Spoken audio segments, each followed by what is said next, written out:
नमस्कार, the 60 news में आप सभी का स्वागत है।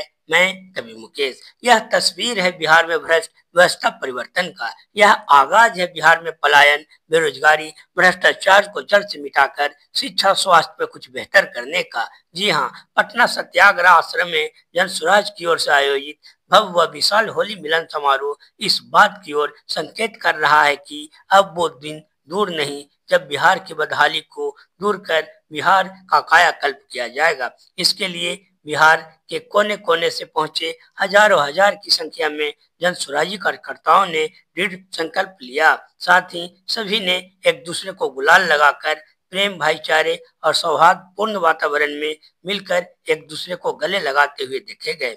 उक्त अवसर पर जन स्वराज के सूत्रधार प्रशांत किशोर ने भारत जैसे धर्मनिरपेक्ष राज्य में रह रहे सभी धर्म के लोगों का सम्मान करते हुए मुस्लिम भाइयों को रमजान पाक महीने की मुबारकबाद दिया, तो साथ ही हिंदू भाइयों को प्रेम, भाईचारे व आपसी सौहार्द का महापर्व होली का सभी को शुभकामनाएं भी दिए। उन्होंने कहा कि अगले साल बिहार के लोग होली और रमजान बदहाल स्थिति में नहीं बल्कि खुशहाल स्थिति में मनाएंगे। इसलिए उन्होंने बिहार के तमाम लोगों से आह्वान किया कि इस बार जाति धर्म से ऊपर उठकर बिहार में व्यवस्था परिवर्तन के लिए वोट करें। भ्रष्टाचार, बेरोजगारी, पलायन, शिक्षा आदि जैसे गंभीर मुद्दों को देखते हुए आप अपने बच्चे के बेहतर कल के भविष्य के लिए वोट करें। उन्होंने अपने सभी कार्यकर्ताओं से कहा कि होली में आप सभी दल के लोगों से प्रेम, भाईचारे के साथ मिलकर रंग गुलाल लगाएं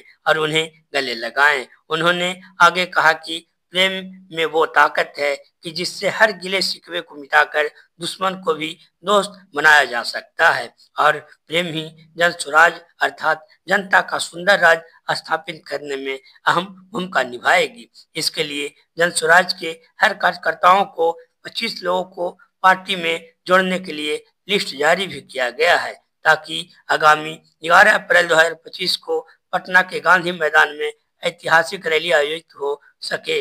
उक्त अवसर पर प्रशांत किशोर ने मुख्यमंत्री नीतीश कुमार को पलटू चाचा कहकर संबोधित करते हुए कहा कि इस बार चाचा का खाता भी नहीं खुलनी चाहिए क्योंकि चाचा सत्ता की कुर्सी के लिए कहीं भी जाकर लटक सकते हैं। वहीं दूसरी तरफ प्रतिपक्ष के नेता तेजस्वी यादव को माई बहन सम्मान योजना के तहत सभी महिलाओं को 2500 रुपये देने की बात पर घेरते हुए 9वीं फेल न कहकर यशस्वी विद्वान तेजस्वी विद्वान कहा, जो बिहार के बजट के अनुसार संभव ही नहीं है। आप देख रहे थे द 60 न्यूज से कवि मुकेश की रिपोर्ट। आगे देखे जन स्वराज के सूत्रधार प्रशांत किशोर ने और क्या कुछ कहा।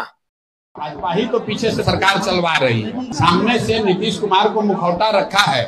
मैंने तो पहले कहा कि नीतीश कुमार फिजिकली टायर्ड और मेंटली रिटायर्ड हो गए, फिर भी भाजपा उनको कुर्सी पर बैठाई है तो पीछे से उसके बदले में पूरा अपना सरकार में भागीदारी ले रही है। अभी जब 6 महीना बाकी है तो 7 नए मंत्रियों को बनाने का क्या मतलब है?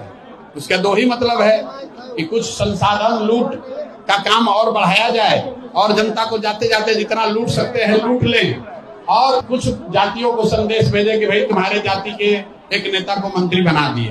भाई आप किसी जाति के मंत्री हैं, क्या आप कह सकते हैं कि बिहार में भूमि सर्वे में जो लूट मचा हुआ है रोक दीजिएगा? भाजपा के जो अध्यक्ष हैं यही तो अभी राजस्व मंत्री थे। क्या भूमि सर्वे में लूट नहीं हो रहा है?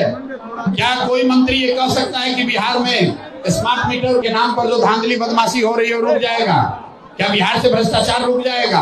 क्या बीपीएससी का जो अनियमितता हुआ उस पर लोगों को न्याय मिल जाएगा? क्या पेपर लीक नहीं होगा? ऐसा दावा कर सकते हैं? तो मंत्री कोई बने उससे क्या फायदा? चलाएगा तो अफसर ही।